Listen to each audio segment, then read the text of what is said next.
Now, this is a good list that I've put together, inspired by a couple of others and my own contribution, and I'd like to share this list with you.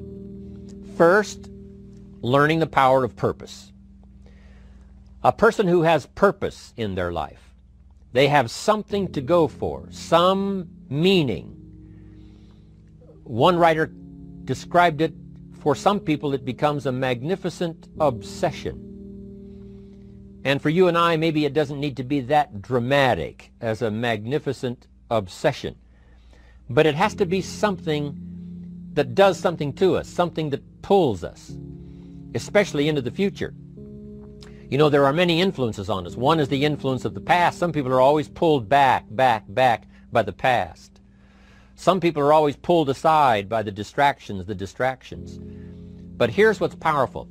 If you have a list of high purpose in your life, it pulls you toward the future. And the more powerful the purpose is, the stronger it pulls.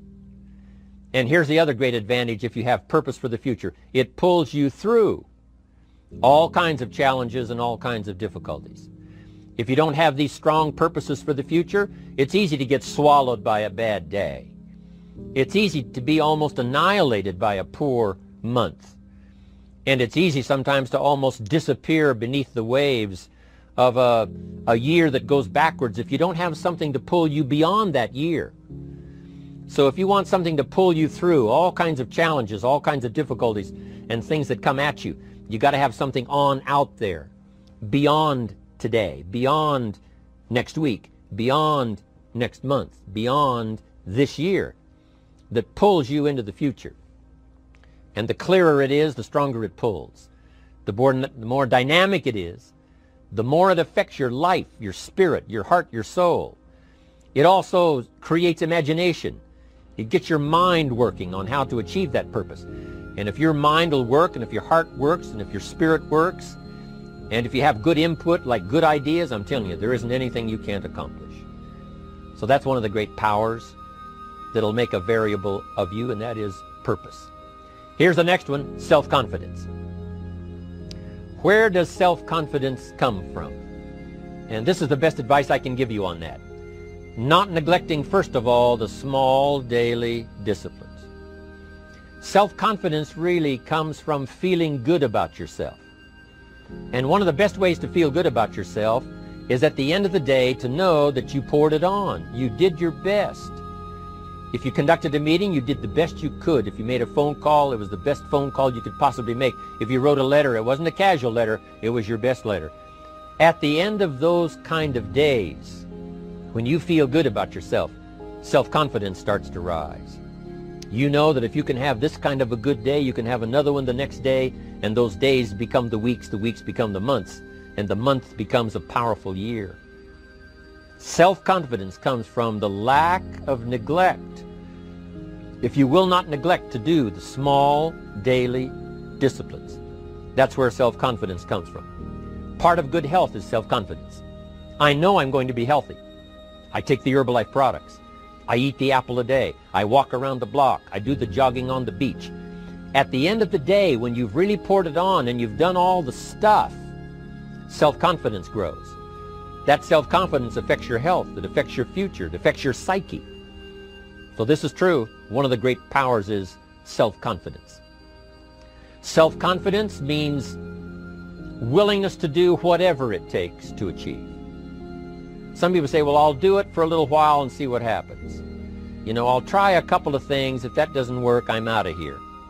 And all of us know that that kind of person doesn't have much of a future.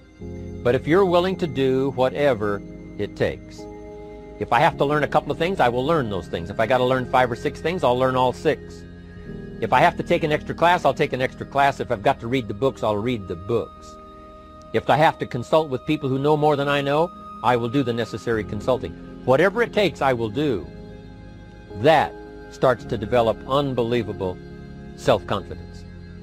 Self-confidence also comes from the ability to rise above your circumstances, to rise above what happens, the petty little things, the discouraging things that would sink everyone else's ship except yours, that would cause someone else to quit early in the day, but you keep going. that kind of willingness to overcome all circumstances, whether it's the little challenges or the big challenges. If you're willing to do that, I promise you, this kind of power will work for you, and in you, the variable, it'll make a difference. The third on the list I had was enthusiasm. And here's what I wrote about enthusiasm. Enthusiasm that's powerful is mostly enthusiasm that is enthusiasm inside, 90%, 10% outside. We all know what the enthusiasm is like when somebody lets us see their enthusiasm, which is like the 90%, and only 10% of it is inside. But the enthusiasm that really affects people is not just being loud, but the enthusiasm that runs deep, the enthusiasm that comes from deep inside, created by self-confidence, created by purpose, created by genuine willingness to help other people. That kind of enthusiasm, knowing that you're going to get the job done, knowing you're going to affect people, knowing you're going to have testimonials flowing in from all kinds of directions. That kind of enthusiasm. A lot of it is quiet. A lot of it is unheard. And the 10% that's heard, it rings a bell. People call it genuine enthusiasm because they know that what you say in the outward display of your enthusiasm is only a small tip of the iceberg of the enthusiasm you feel inside that really motivates you to do the best job you can. Next on my list to help you become the powerful variable is expertise. Wanting to excel in all of the skills and settling for nothing less than an outstanding performance. If you're willing to be the best in your field, if you're willing to demand of yourself excellence in skills, to be the best that you can possibly be. In the training, do the best you possibly can. In doing a workshop, do the best you possibly can. Developing the skills of using your personality, developing the skills of language, developing the skills of influence, developing the skills of organizing. If you're willing to be an expert in all of the skills, Herbalife has the way for you to invest those skills and not only make a handsome living, not only make a lot of money, but if you would so desire and if it would be your purpose, a chance to make your fortune. Expertise, excellence in skills. Here was the next one on my list, making a powerful contribution to you, the variable, and that is preparation. Well prepared. And preparation, of course, involves a whole lot of things. A big share of our life is preparing, getting ready. When we go to the first grade in school, we're just preparing for the second grade. After we've finished 2 grades, the 2 grades prepare us for number 3. Sometimes it seems like a long, excruciating time. And the time will just seem like it'll never come when we can finally have the performance that we really want. But it takes time to prepare. It takes time to get ready. And the decisions you make in the preparation time, those are the decisions that last for a lifetime. Preparing to have a good day. It's that preparing, maybe the night before, maybe the couple of days before the day that you're going to put everything together. The preparation for a meeting means that you've taken it serious. The preparation for doing a workshop means you're serious about the workshop. You want to make the best contribution. That kind of preparation is important. But here's preparation that's very vital, and that is to prepare yourself for success. Life seemingly does not wish to waste success on the unprepared. Life says, why waste a fortune on this person? They're not prepared to do the right things with it. They're not prepared to use it wisely. If a fortune was bestowed upon this unprepared person, it would probably be wasted. The people that could have been touched won't be touched. What could have been done won't be done because this fortune will have been wasted on the unprepared person. So not only look for fortune, not only look for the promise, but prepare yourself and ask of yourself, what can I do to make myself ready? Because remember, life was designed not to give us what we want, not to give us what we need, but life was designed to give us what we deserve. Every value in life must be paid for, and those that pay are the ones that get it. It says those that give receive. Someone says, I wish to receive, I wish to receive. You don't have to concentrate on receiving. Just become a good giver. It says those that search will find. Someone says, well, I need to find some good ideas to help change my life for the future. Then to find good ideas, that doesn't come because you need them. It comes because you search for them. If you want good ideas, you got to go after them. You got to go to the class, you got to go to the workshop, you got to go to the training, go to the book, right? You got to go to the journal, right? Go where good ideas are being taught, go searching, go looking, because good ideas are not going to be wasted on those that are not seeking, searching, well prepared. So, prepare yourself to be ready for fortune when it comes, to be ready for challenge when it comes, to be ready for opportunity when it comes. Opportunity comes along and passes by the person that is not well prepared. I want to prepare myself this year for next year. Yes, I wish to be effective this year, but I'm also thinking of ways, how could I be better? How could my ideas be more powerful? How could they be sharper, more clear? How could I reach some people next year that I perhaps can't reach this year? I haven't reached deep enough into my own soul to affect some people. Some people just pass by and say, hey, what a good speech. But how could I make it stronger than that, deeper than that, more powerful than that? I cannot be as powerful as I could be next year. You know, you can't go to the 10th grade in the 5th grade.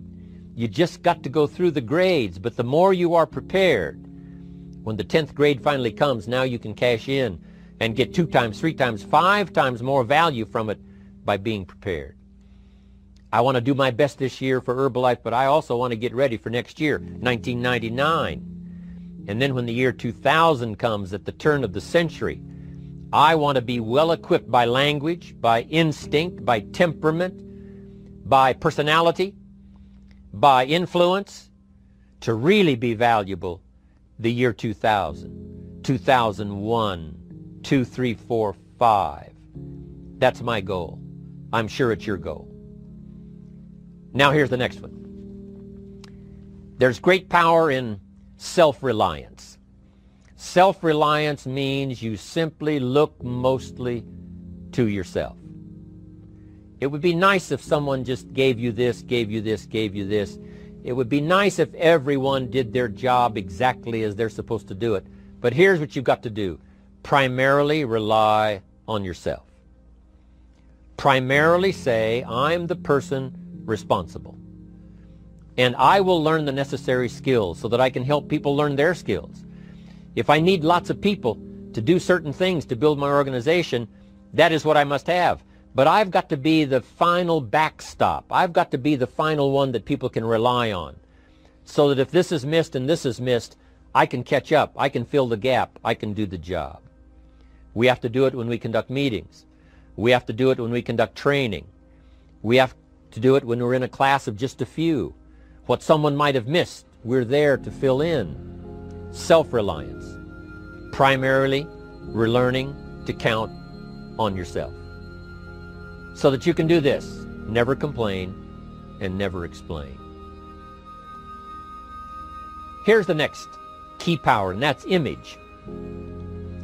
There's many parts to image. The image that others see you as, the image you have with other people. And it's very important how other people see you. If they don't see you as a leader, chances are they won't pay attention. If they don't see you as being in control, chances are they won't have the trust. If they don't see you as knowing where you're going, what you want to accomplish, they probably won't follow.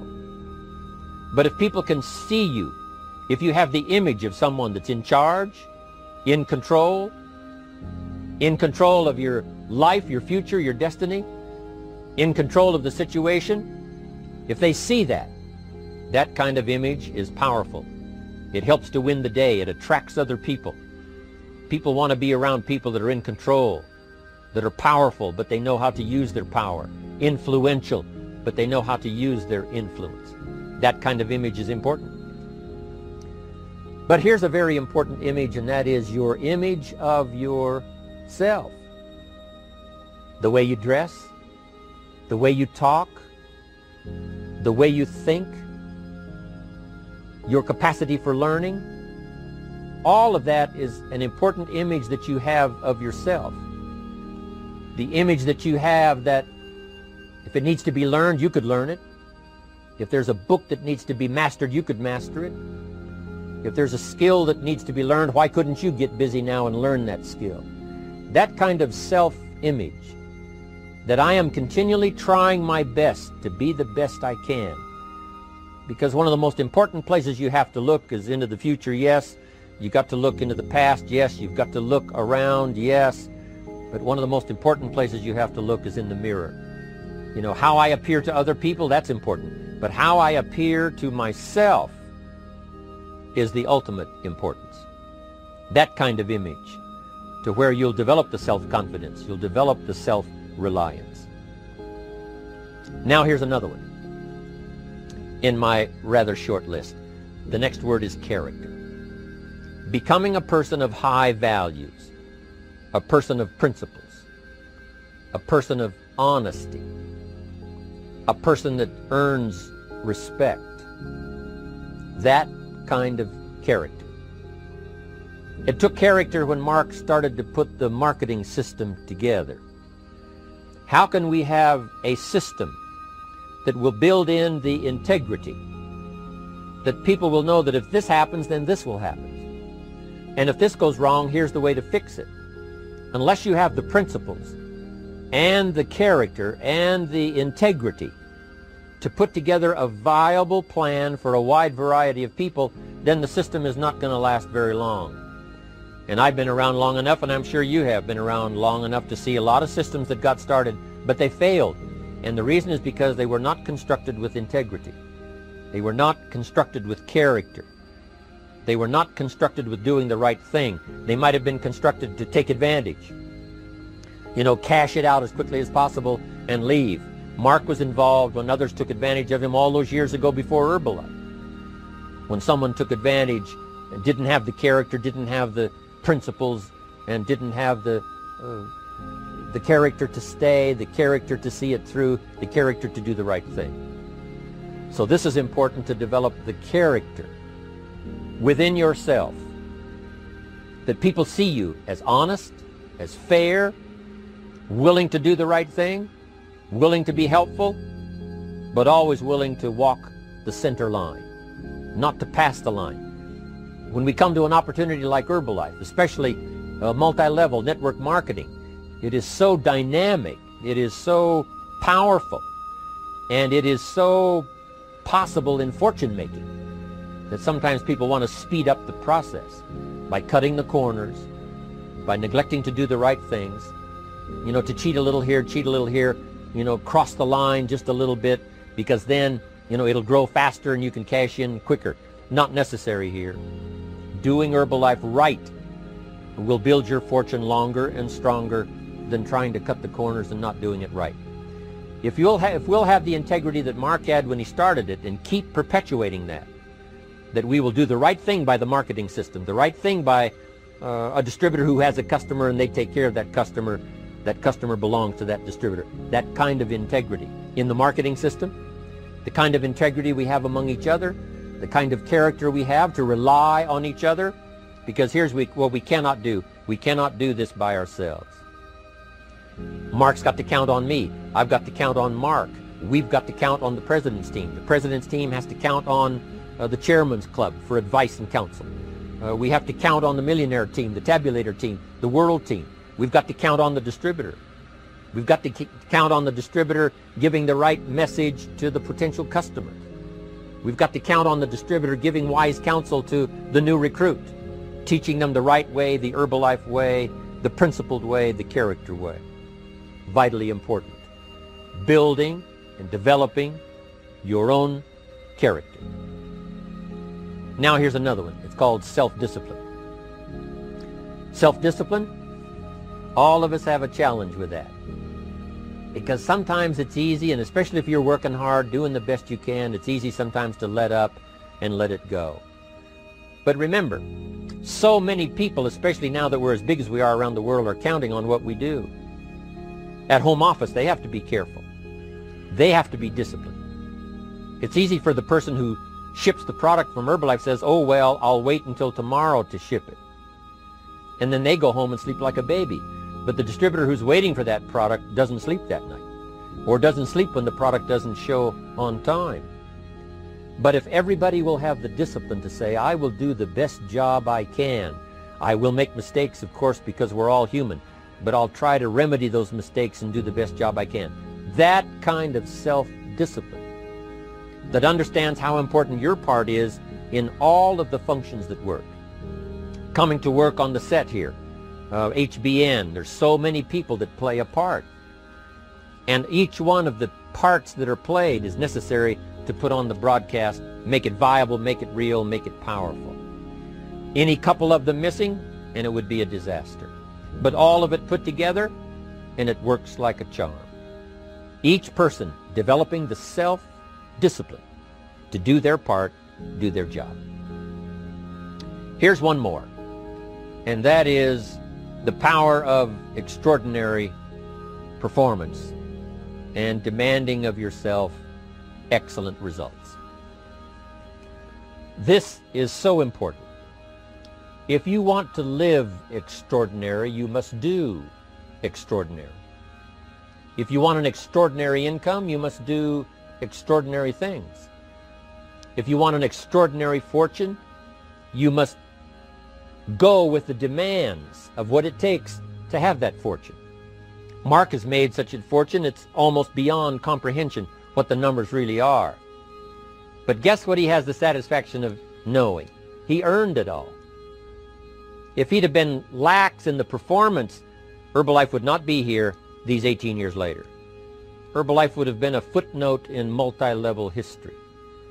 But because he performed year after year, the 3rd year and the 5th year, and the 7th year and the 10th year, and the 12th year and the 15th year, and now performing well in the 18th year, I'm telling you, that's what makes it such a viable fortune for Mark personally, of course, because he did the job.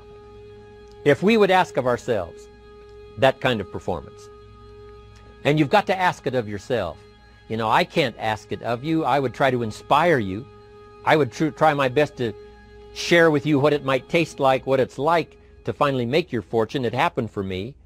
But here's what you must do. You must demand it of yourself. Society does not demand that you not have a heart attack. But if you want to escape having a heart attack, you must demand it of yourself. Society doesn't demand that you take Herbalife and improve your health. You have to demand it of yourself. Society doesn't demand that you jog around the block every morning. But if you want good health, you must demand it of yourself. Society doesn't demand that you read a couple of books a week and improve your intelligence and your knowledge. That you must demand of yourself. Society does not demand that you build a financial wall around your family nothing can get through. That's not a demand of society. But you must demand it, if you wish it, you must demand it of yourself.